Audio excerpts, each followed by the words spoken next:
পৃথিবীর ইতিহাসে এমন কিছু মানুষ এসেছেন যাদের জন্ম থেকে মৃত্যু পর্যন্ত প্রতিটি মুহূর্ত ছিল আল্লাহর এক বিশেষ পরিকল্পনার অংশ, যাদের জীবন ছিল একটি পরীক্ষা, একটি আলো, একটি পথ। আজ থেকে ৩,৫০০ বছরেরও বেশি আগের কথা। মিশরের বুকে বয়ে যাওয়া নীল নদের তীরে এক অত্যাচারী সম্রাটের ছায়ায় জন্ম নিয়েছিলেন এমন একজন মানুষ যাকে আল্লাহ নিজে কথা বলেছিলেন, যাকে কুরআনে বলা হয়েছে কালিমুল্লাহ, আল্লাহর সাথে যিনি কথা বলেছেন। তিনি হলেন মুসা ইবনে ইমরান আলাইহিসসালাম। আজ থেকে প্রায় ৩,৫০০ বছর আগের কথা কল্পনা করুন।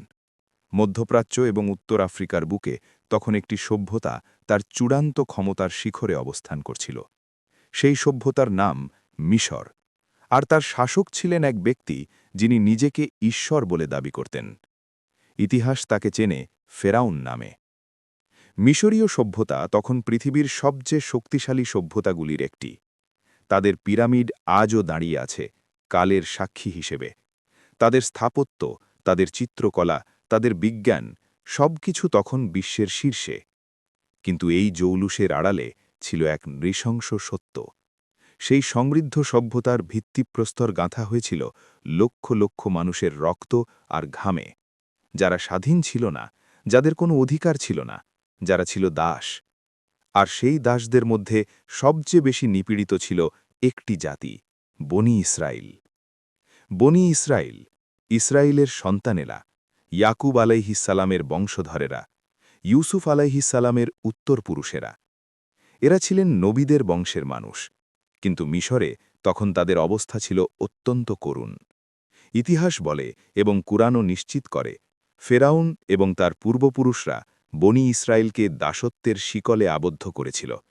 তাদের দিয়ে করানো হতো পাথর বহন, ইট তৈরি, খাল খনন, মন্দির নির্মাণ, সবচেয়ে কঠিন, সবচেয়ে ক্লান্তিকর কাজ।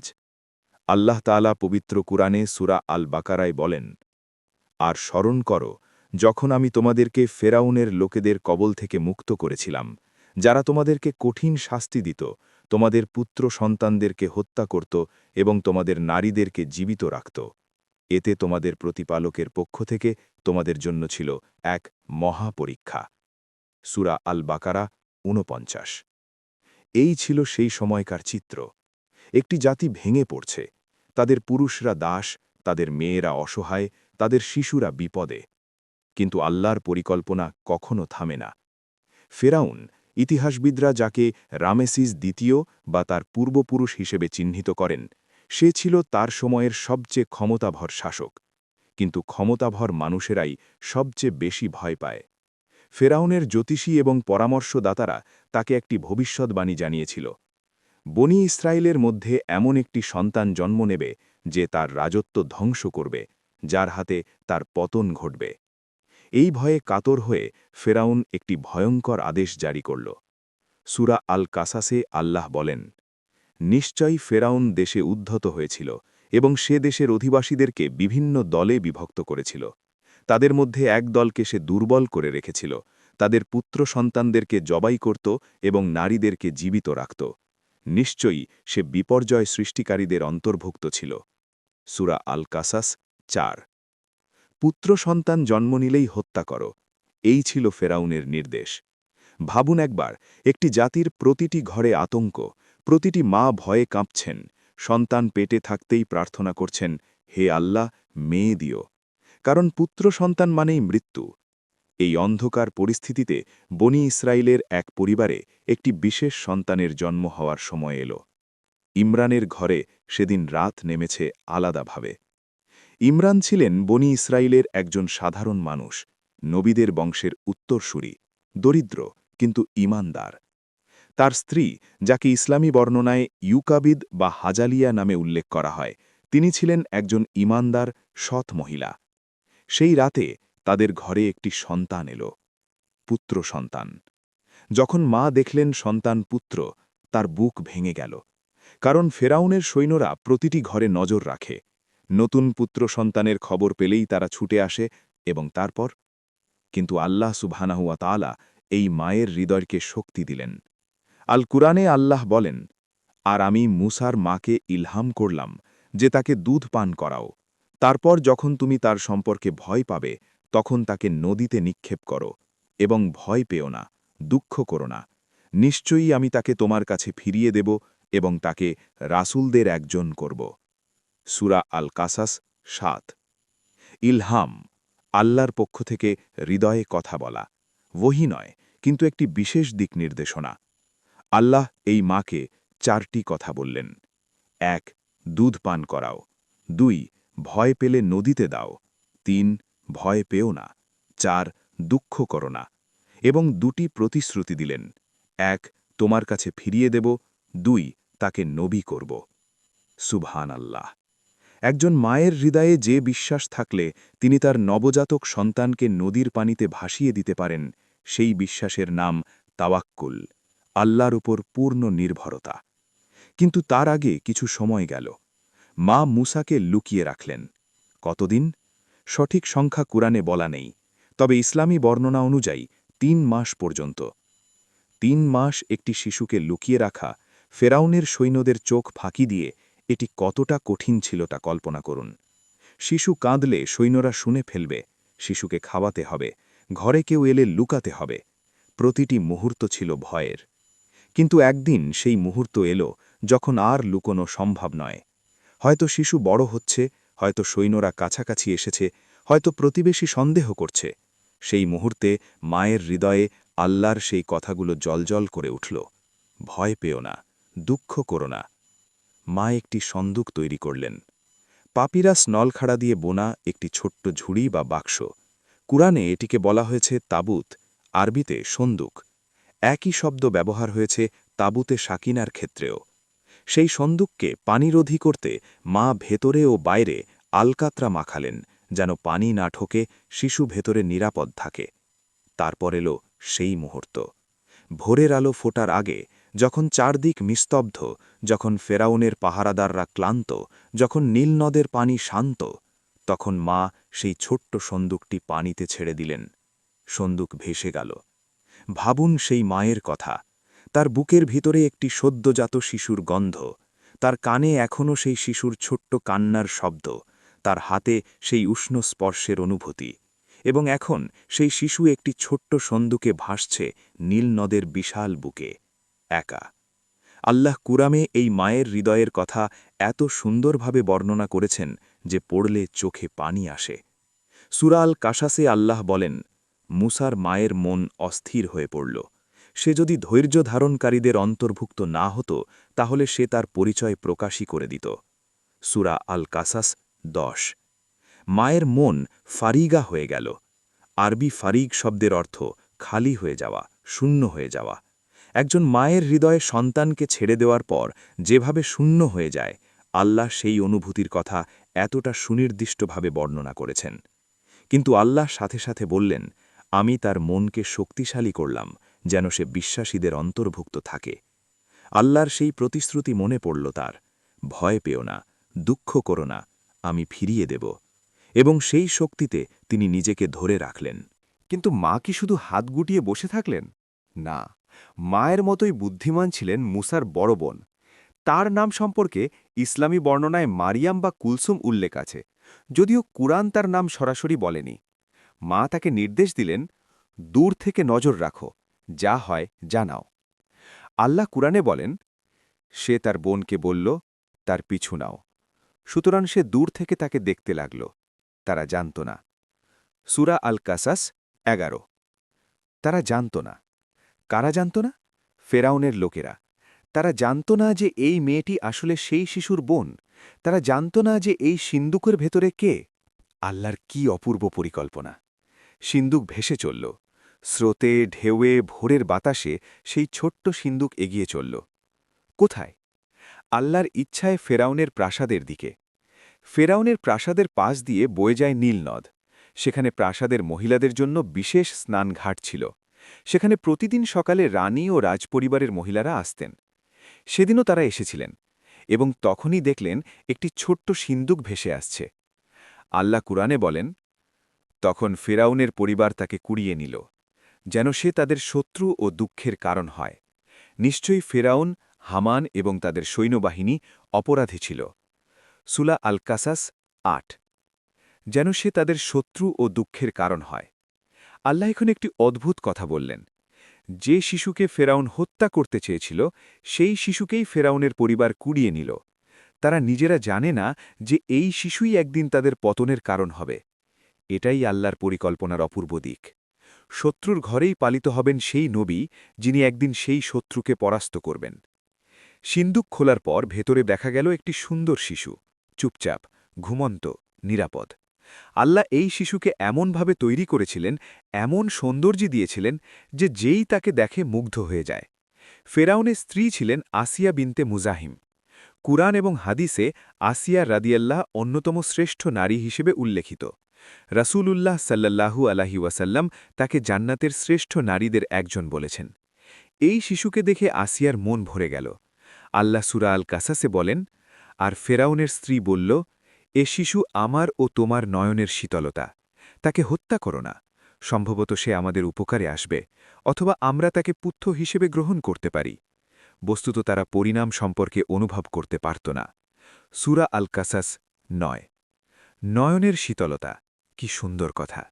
আরবিতে কুর্রাতু আইন, চোখের ঠান্ডা, চোখের আনন্দ, যে দৃশ্য দেখলে চোখ জুড়ায়। আসিয়া এই শিশুকে দেখে বললেন, এই শিশু আমার এবং তোমার চোখের শীতলতা। কিন্তু ফেরাউন সন্দিহান। এই শিশু বনি ইসরায়েলের।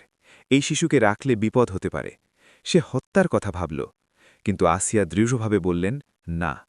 একজন নারীর একটিমাত্র না আল্লাহর পরিকল্পনার অংশ হয়ে রক্ষা করল সেই শিশুকে। এবং সেই দিন থেকে মুসা আলাহিসাল্লাম ফেরাউনের প্রাসাদে আশ্রয় পেলেন। পৃথিবীর সবচেয়ে বড় অত্যাচারীর ঘরে সবচেয়ে নিরাপদে বড় হতে লাগলেন সেই শিশু, যিনি একদিন সেই অত্যাচারকেই ধ্বংস করবেন। আল্লাহর পরিকল্পনার কাছে কার কি সাধ্য? কিন্তু এরপর একটি সমস্যা দেখা দিল। শিশু মুসা কোনো ধাত্রীর দুধ খাচ্ছেন না। একের পর এক মহিলাকে আনা হচ্ছে, কিন্তু শিশু মুখ ফিরিয়ে নিচ্ছেন। প্রাসাদে উদ্বেগ ছড়িয়ে পড়ল। আল্লাহ সূরা আল কাসাসে বলেন, আমি পূর্ব থেকেই তার জন্য ধাত্রীদের দুধ হারাম করে দিয়েছিলাম। সূরা আল কাসাস ১২। সুবহান আল্লাহ। আল্লাহ আগে থেকেই এটি নির্ধারণ করে রেখেছিলেন। এই শিশু শুধু তার মায়ের দুধ খাবেন, অন্য কারো নয়। এই ব্যবস্থা করা হয়েছে যেন মা আবার তার সন্তানকে ফিরে পান। এই মুহূর্তে প্রাসাদের বাইরে মুসার বোন পরিস্থিতি পর্যবেক্ষণ করছিলেন। তিনি দেখলেন প্রাসাদ থেকে ধাত্রীর সন্ধান করা হচ্ছে। তিনি সুযোগ বুঝলেন, সাহস করে প্রাসাদে প্রবেশ করলেন এবং বললেন, আমি কি তোমাদেরকে এমন একটি পরিবারের সন্ধান দেব যারা তোমাদের জন্য এই শিশুর লালন পালন করবে এবং তারা তার প্রতি সদয় হবে? সূরা আল কাসাস ১২। প্রাসাদের লোকেরা রাজি হল এবং মুসার বোন সরাসরি গেলেন তাদের মায়ের কাছে। মা এলেন, শিশু মুসাকে দেখলেন, বুকে নিলেন এবং মুসা তখনই দুধ খেতে শুরু করলেন। আল্লাহ কোরআনে এই মুহূর্তটি এত সুন্দরভাবে বর্ণনা করেছেন। অতপর আমি তাকে তার মায়ের কাছে ফিরিয়ে দিলাম, যাতে তার চোখ শীতল হয় এবং সে দুঃখ না পায়, আর যাতে সে জানতে পারে যে আল্লাহ প্রতিশ্রুতি সত্য। কিন্তু অধিকাংশ মানুষ তা জানে না। সূরা আল কাসাস ১৩। যাতে তার চোখ শীতল হয়। আল্লাহ একই কথা ব্যবহার করলেন, কুর্রাতু আইন। আসিয়া বলেছিলেন, এই শিশু আমার চোখের শীতলতা, আর আল্লাহ বললেন, মায়ের চোখও শীতল হবে। একটি শিশু, দুইটি মায়ের হৃদয়ের শীতলতা। ভাবুন এই অলৌকিক ঘটনার কথা। যে মা তার সন্তানকে নদীতে ভাসিয়ে দিয়েছিলেন, তিনি পেলেন তার সন্তানকে ফিরে। শুধু তাই নয়, এখন থেকে তিনি সরকারিভাবে তার সন্তানকে দুধ খাওয়াবেন, বেতন পাবেন, প্রাসাদের সুরক্ষা পাবেন এবং ফেরাউনের সৈন্যরা তাদের গায়ে হাত দিতে পারবে না। আল্লাহর পরিকল্পনা দেখুন।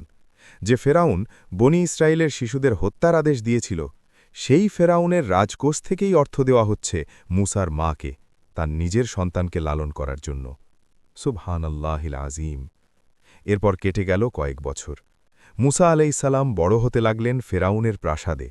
রাজকীয় শিক্ষা পেলেন, মিশরীয় জ্ঞান-বিজ্ঞান, সামরিক বিদ্যা, প্রশাসন সব কিছু শিখলেন। বাহ্যিকভাবে তিনি ছিলেন রাজপরিবারের একজন সদস্য, কিন্তু ভেতরে ভেতরে মুসা আলাইসাল্লাম জানতেন তিনি বনি ইসরায়েলের সন্তান। তার মা, যিনি তাকে দুধ খাওয়াতেন, সেই মা নিশ্চয়ই তাকে বলেছিলেন তার পরিচয়ের কথা, বলেছিলেন আল্লাহ কথা, বলেছিলেন তার জাতির কষ্টের কথা, এবং সেই কষ্ট মুসার হৃদয়ে গেথে গিয়েছিল। প্রতিদিন তিনি দেখতেন তার জাতির মানুষেরা কি কষ্টে কাজ করছে। প্রতিদিন তিনি দেখতেন মিশরীয়রা তাদের উপর কেমন অত্যাচার করছে। এবং সেই ক্ষোভ ধীরে ধীরে জমতে লাগল তার বুকে। আল্লাহ সূরা আল কাসাসে বলেন, যখন মূসা পূর্ণ যৌবনে পদার্পণ করলেন এবং পরিপক্কতা লাভ করলেন, তখন আমি তাকে প্রজ্ঞা ও জ্ঞান দান করলাম, এবং এভাবেই আমি সৎকর্মশীলদের পুরস্কৃত করি। সূরা আল কাসাস 14। পূর্ণ যৌবন, পরিপক্কতা, প্রজ্ঞা, জ্ঞান। আল্লাহ মূসা আলাইহিসসালামকে শুধু শারীরিক শক্তি দেননি, দিয়েছেন বিচক্ষণতা, দিয়েছেন জ্ঞান, দিয়েছেন হৃদয়ের আলো। এটাই ছিল নবুয়তের প্রস্তুতি। এই পর্বের শেষ অধ্যায় একটি বিশেষ সন্ধ্যার কথা। মূসা আলাইহিসসালাম তখন পরিণত বয়সের যুবক, প্রাসাদে বাস করেন, কিন্তু হৃদয়ে বনি ইসরায়েলের ব্যথা। সেদিন তিনি শহরে বের হলেন। আল্লাহ সূরা আল কাসাসে বলেন, মূসা একদিন শহরে প্রবেশ করলেন যখন তার অধিবাসীরা অসতর্ক ছিল। সেখানে দেখলেন দুইজন লোক লড়াই করছে, একজন তার নিজ দলের, আরেকজন শত্রুপক্ষের। একজন বনি ইসরায়েলের, একজন মিশরীয়। মিশরীয় লোকটি বনি ইসরায়েলকে জুলুম করছিল। মূসা আলাইহিসসালামের হৃদয়ে সেই পুরনো ক্ষোভ দপ করে জ্বলে উঠল। তিনি এগিয়ে গেলেন তার নিজের জাতির লোককে বাঁচাতে, এবং মিশরীয়কে একটি ঘুষি মারলেন। সেই একটি আঘাতে মিশরীয় লোকটি মারা গেল। মূসা আলাইহিসসালাম থমকে গেলেন। এটি তার উদ্দেশ্য ছিল না, তিনি শুধু তার ভাইকে রক্ষা করতে চেয়েছিলেন। কিন্তু এখন একজন মানুষ মারা গেছে। আল্লাহ বলেন, মূসা আলাইহিসসালাম সাথে সাথে তওবা করলেন। সে বলল, এটা শয়তানের কাজ, নিশ্চয়ই সে স্পষ্ট পথভ্রষ্টকারী শত্রু। সে বলল, হে আমার রব, আমি নিজের ওপর জুলুম করেছি, সুতরাং আমাকে ক্ষমা করো। অতপর আল্লাহ তাকে ক্ষমা করলেন। নিশ্চয়ই তিনি ক্ষমাশীল, পরম দয়ালু। সূরা আল কাসাস 15-16। হে আমার রব, আমি নিজের ওপর জুলুম করেছি। মূসা আলাইহিসসালাম ভুল করলেন এবং সাথে সাথে আল্লাহ দিকে ফিরলেন। এটাই একজন নবীর বৈশিষ্ট্য। পাপ করেন না, কিন্তু কোনো ভুল হলে তাৎক্ষণিক তওবা করেন। এই ঘটনার পর মূসার জীবনে এক নতুন অধ্যায় শুরু হতে যাচ্ছিল। পরের পর্বে আমরা দেখব কিভাবে এই ঘটনার পর মূসা আলাইহিসসালাম মিশর ছাড়তে বাধ্য হলেন, কিভাবে পৌঁছলেন মাদিয়ানে, এবং সেখানে কিভাবে লিখিত হল তার জীবনের এক নতুন অধ্যায়। আজকের এই পর্বে আমরা মূসা আলাইহিসসালামের জীবনের প্রথম অধ্যায় দেখলাম। এই গল্প থেকে আমরা কি শিক্ষা নিতে পারি? প্রথম শিক্ষা, আল্লাহর পরিকল্পনা কখনো ব্যর্থ হয় না। ফেরাউন চেষ্টা করেছিল বনি ইসরায়েলের প্রতিটি পুত্র সন্তানকে হত্যা করতে, কিন্তু আল্লাহ যাকে রক্ষা করবেন কোনো শক্তি তাকে ক্ষতি করতে পারে না, বরং ফেরাউনের প্রাসাদেই বড় হলেন সেই নবী। দ্বিতীয় শিক্ষা, তাওয়াক্কুল, আল্লাহর উপর ভরসা করা। মূসার মা যখন তার সন্তানকে নদীতে ভাসিয়ে দিলেন, এটি ছিল পূর্ণ তাওয়াক্কুলের উদাহরণ। আল্লাহ বলেছেন ফিরিয়ে দেব, মা বিশ্বাস করেছেন। আমাদের জীবনেও যখন পরিস্থিতি নিয়ন্ত্রণের বাইরে মনে হয়, আল্লাহর উপর ভরসা রাখুন, তিনি কখনও তার প্রতিশ্রুতি ভঙ্গ করেন না। তৃতীয় শিক্ষা, কঠিন সময় চিরস্থায়ী নয়। বনি ইসরায়েল শত বছর ধরে অত্যাচারিত হয়েছে, কিন্তু আল্লাহ তাদের জন্য একজন মুক্তিদাতা পাঠিয়েছেন। তার পরিকল্পনার সময়সীমা আমরা জানি না, কিন্তু তিনি কখনও অত্যাচারকে চিরস্থায়ী হতে দেন না। চতুর্থ শিক্ষা, আল্লাহ অসম্ভবকে সম্ভব করেন। শত্রুর ঘরে শত্রুর পরিচর্যায় বড় হবেন সেই নবী, যিনি একদিন সেই শত্রুকে পরাজিত করবেন। এমন পরিকল্পনা শুধু আল্লাহরই পক্ষে সম্ভব। পঞ্চম শিক্ষা, মায়েদের ত্যাগ। মূসার মা আমাদের ইতিহাসের অন্যতম শ্রেষ্ঠ মা। তার ঈমান, তার সাহস, তার তাওয়াক্কুল, এগুলো আমাদের সকলের জন্য অনুপ্রেরণা।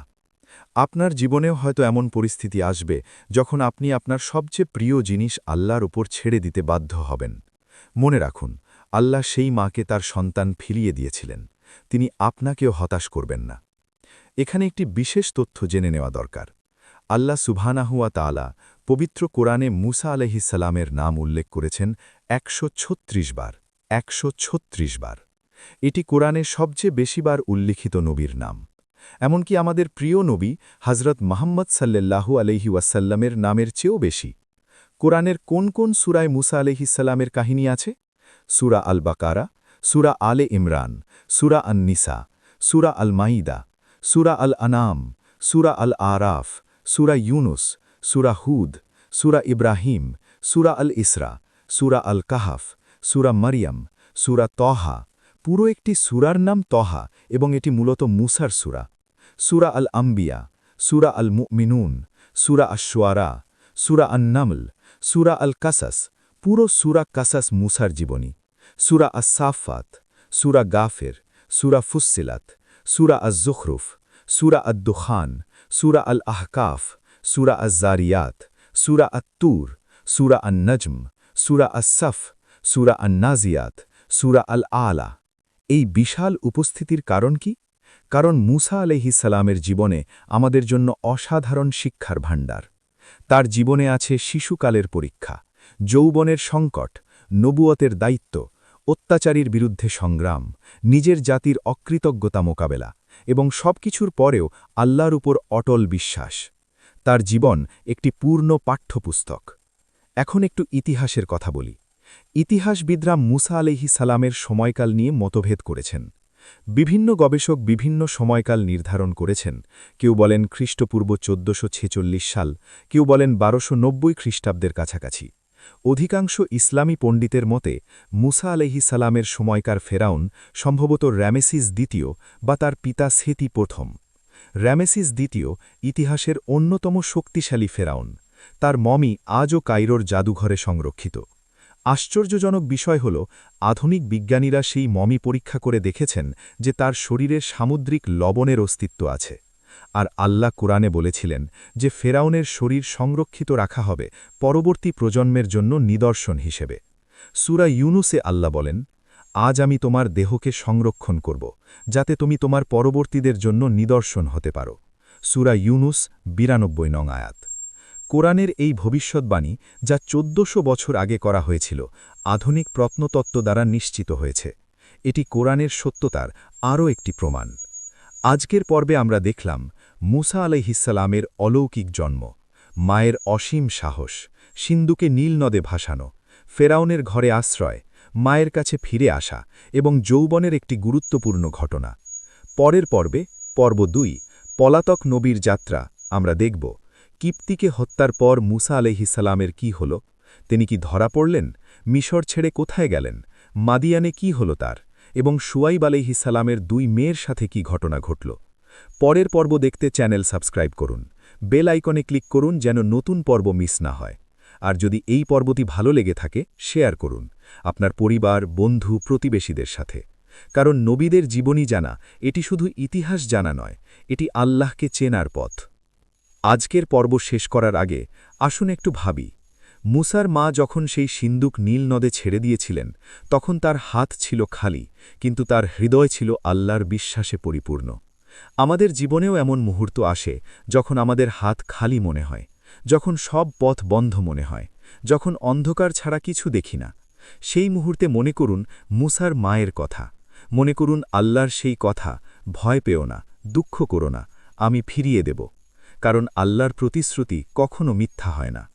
আল্লাহ আমাদের সকলকে মুসা আলাইহিস সালামের জীবনী থেকে শিক্ষা নেওয়ার তৌফিক দিন। আমাদের ঈমান মজবুত করুন, আমাদের হৃদয়ে তাওয়াক্কুলের নূর জ্বালিয়ে দিন এবং আমাদের সকলকে দুনিয়া ও আখেরাতে সফলতা দিন। আমিন। আসসালামু আলাইকুম ওয়া রাহমাতুল্লাহি ওয়া বারাকাতুহু। আবার দেখা হবে পরের পর্বে। আল্লাহ হাফেজ।